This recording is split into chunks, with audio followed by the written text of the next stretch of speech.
Hola, mi amigos e amiga. Vicente here, coming to you from Riverview Manor in the beautiful barony of Myrgan Wood, with another historic tale meant to titillate, inspire, and educate. I call this one Myrgan Wood's First Night. The year was AS 31, and Myrgan Wood was a baby barony in the most remote part of the Kingdom of Antir. Gareth and Rowena were Baron and Baroness. We had no peerages in our barony and were obligated to travel to Kingdom Core 15 to 20 hours away in order to make ourselves known and extol the skills of our populace. In the first 2 years as Baron and Baroness of Myrgan Wood, we had developed a solid friendship with the barony of Wildsmere, Spokane, due in part to Duke Rourke's family ties with Duke Inar and Duke Vic's squiring to Duke Sven.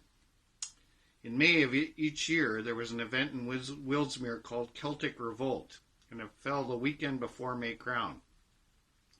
We drove down to catch both events and hung around the area during the week and explored. When we arrived at May Crown, we were met by King Sven's retinue and were asked to camp up on the hill next to the royal encampment so we could be close to them, which we did. We took pride in our camp and tried to display as much Myrgan Wood regalia as we could.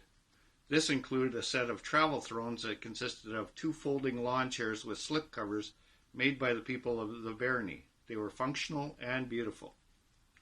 Painted on these chair covers were the baronial device on the back and the Antir and Avical devices on the front. When we went to bed that night, the travel thrones were prominently displayed in the front of our encampment.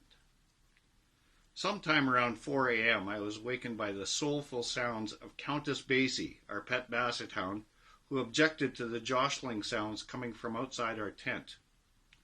I could hear voices, but wasn't awake enough to determine their meaning. I tried to ignore them and go back to sleep, but my bladder had other ideas.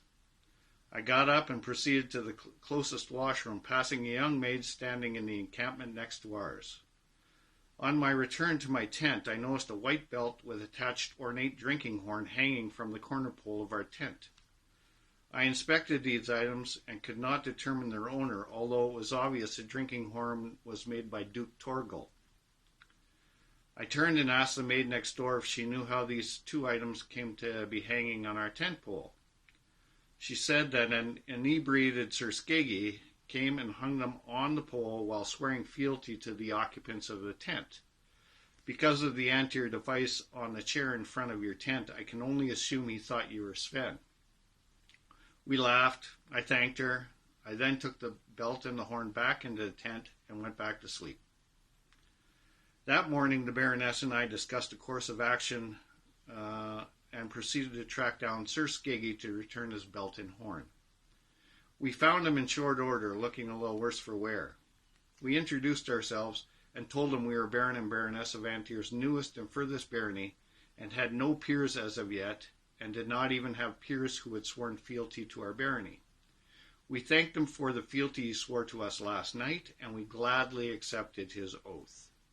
He could have his belt and horn back on one condition. At some point in the future, he would have to fight a war for Myrgan Wood. A confused and slightly hungover Sir Skeggy finally began to grasp what had occurred and reluctantly agreed to our terms. Epilogue. Years later, Duke Skeggy showed up at Quadwar, where we approached him and asked him to fulfill his obligation to fight for Myrgan Wood. He agreed, but was then drafted by the Avical Prince to be part of his army and never got to finish his bargain. Sir Taras of Kiev was Myrgan Wood's first official knight, which happened in AS 32, and Baron Sir Edward Ross of Montengard was the first non-local knight to swear fealty to the Baron and Baroness of Myrgan Wood a year after that. But Duke Skeggy Ravensfury was the first knight to swear fealty to Myrgan Wood, even if it was by accident. I'm attaching a picture. As you can see, there's the young Baron and Baroness and the travel throne in the background. Thank you for listening to my story.